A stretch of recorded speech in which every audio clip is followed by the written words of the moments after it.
folks are highlighting ways to revitalize the downtowns, the little small town areas of Southwest Virginia to get businesses going there. Excuse me, what was the name of that first initiative? Sorry, Quince River Valley Initiative. Sure, and let me know if I'm not speaking up enough. It's a big room. There's an organization also at the same time called Southern Appalachian Mountain Stewards, working to prevent new mining projects in that area. We get to partner with them quite a bit because, as folks might know, mountaintop removal mining is not a thing of the past. It's not over and finished with. We are actually still currently fighting proposals for it. So one of those in Virginia is Ice and Rock Ridge. It includes parts of Wise County. Wise County is already, I think, 40% impacted by mountaintop removal mining. So it's already very serious. With Southern Appalachian Mountain Stewards, we've worked against a proposal for a coal-fired power plant, which would have just added sort of insult to injury on the health impacts of coals to the region.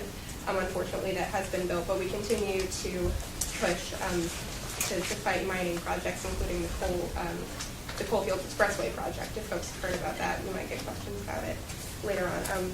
So the other thing I wanted to highlight is that at the national level, there are strides being made to support the region. President Obama actually has rolled out a proposal called the Power Plus Plan, which is a budget bill. It includes provisions in the budget that would set money aside for projects in coal-impacted counties. So tuck that away. That'll be in action up on our website soon.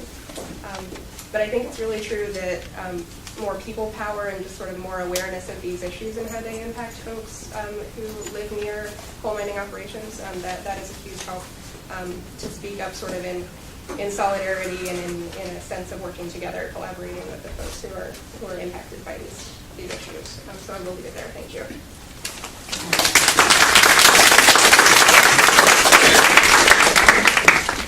Thanks. Next we'll hear from Selam, environmental science student at the University of Richmond.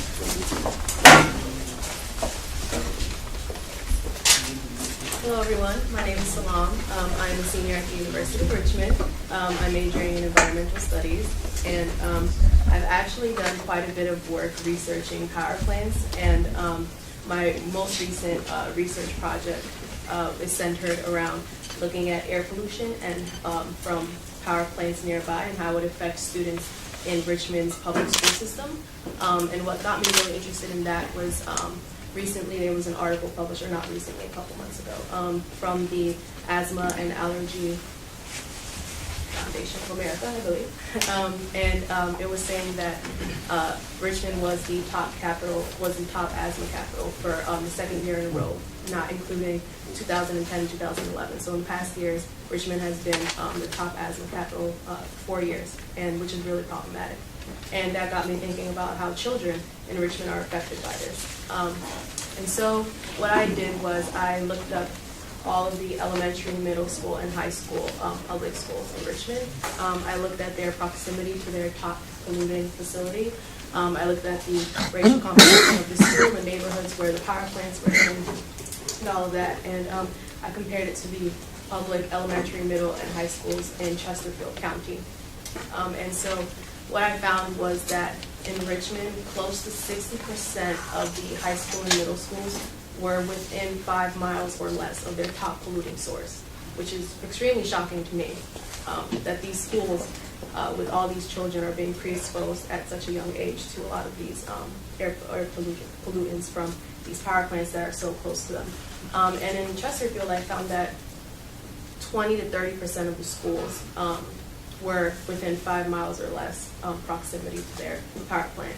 And in Richmond, in the public school system, 80% of their students are African American.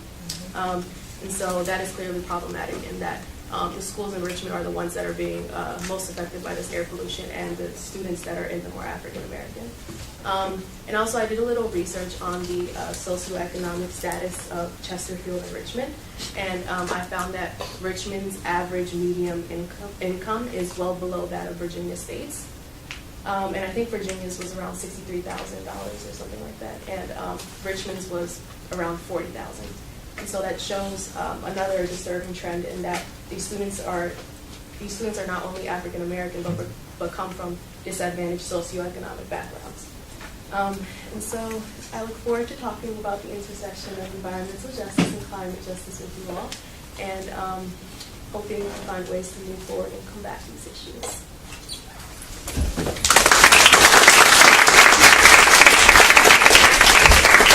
Thanks, Jalonne. And is Montina Cole? Did you have your stuff ready? Let's hear from Montina Cole at RDC.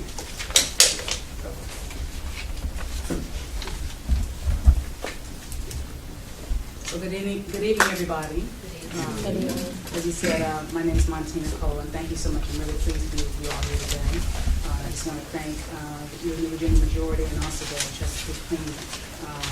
Chesapeake Climate Action Network, as well as this church for hosting us here today. I work for the Natural Resources Defense Council in the D.C. office. However, I spent many years living in Virginia, particularly in Charlottesville, and then up to North Virginia until I moved into D.C., where I work now. But I get back here as often as I can, because when I lived in Charlottesville, I realized I really fell in love with the country. I'm originally from the Midwest, and the country out here is beautiful. So I come out here as often as I can, and really particularly enjoy being in Buckingham County. I just find it a beautiful country. So it's nice to be back here. Now, we all know really that the impacts of climate pollution often hit the poor the hardest, and climate change will worsen the situation. However, the good news is that the shift to clean energy offers us a chance to prevent the worst impacts of climate change. Our nation has long limited mercury, lead, sulfur, and other dangerous air pollutants, and it's now poised to deal with the carbon emissions that are hastening climate change. And one of the best ways, and one of the best things that we can do, is to have a really strong embrace of energy efficiency to help make our homes and buildings more comfortable while also using less energy, as well as by advancing clean energy sources like wind and solar. Now, these are the core policies of the U.S. Environmental Protection Agency's proposed Clean Power Plan. And my role with NRDC is to focus on the Clean Power Plan and to do a lot of policy advocacy and outreach to stakeholders about this proposed rule. And basically, the rule helps to reduce dangerous carbon pollution from existing power plants, and they offer us really other added environmental, economic, and health benefits. Polluters and their allies insist that cutting power emissions, carbon pollution is going to increase energy costs, and that therefore we should just stay the course and keep the status quo. But that is simply not the case.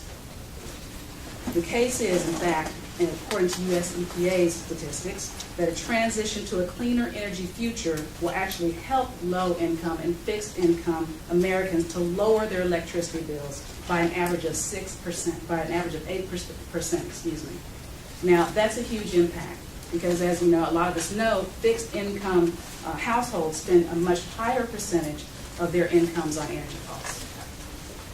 To the extent that vulnerable populations currently lack access to clean energy, the solution is not to keep our dependence on fossil fuels, but rather to make clean energy more accessible and more affordable. This is beginning to happen in this country, and the potential to expand it further is really great.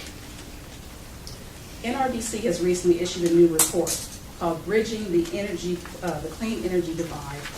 Looks like this. And it's going to be released officially tomorrow. We're really pleased about this report because it discusses many of the ways that low-income and fixed-income communities are affected by dirty energy, by fossil fuel energy, and as well as the benefits of cleaner energy, shifting to cleaner energy. And these benefits are made possible by the implementation of the EPA's Clean Power Plan.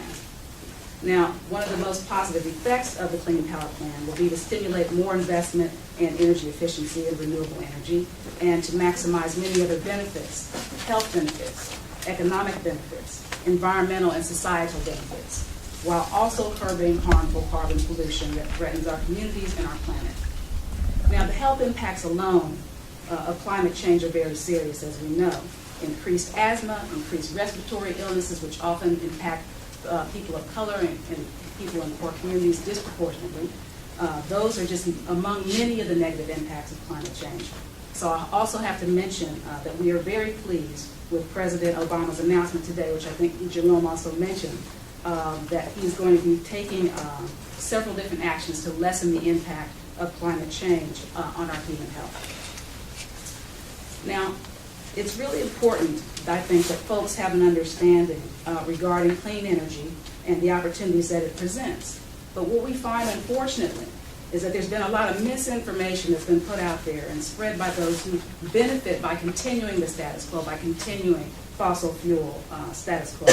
But despite what these opponents are saying, NRDC's new report confirms that increased energy efficiency and more renewable energy will mean better health, will mean greater savings and greater employment opportunities for low and fixed income Americans. In fact, what we see is that rural communities and low-income families and seniors, our seniors, have a lot to gain from clean energy, improved health resulting from the curtailment of carbon pollution, lower electricity costs from renewables and more efficient energy sources, and a growing number of jobs, not just any jobs, but good jobs in the clean energy sector. Now, as I mentioned, we've seen a lot of misinformation. We're hearing a lot of misinformation about this, saying that basically, we shouldn't be shifting to this stuff. It's going to make us, it's going to jeopardize us. Our lights are going to go out, all sorts of different things we're hearing.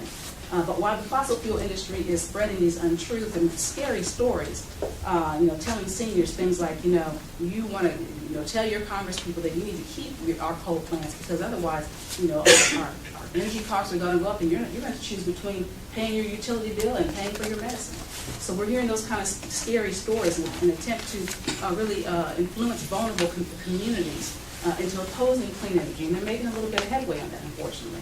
And they keep arguing that the solution is just to keep with fossil fuels, but we couldn't disagree more. So that's why we're just really happy that we have this report now that documents the truth about the affordability and the accessibility and how we need to move further with respect to clean energy and energy efficiency. I think that messages endorsing the status quo of fossil fuel consumption are attempting to take advantage of low-income communities by asserting that attempts to clean up the system, as I said, are too costly.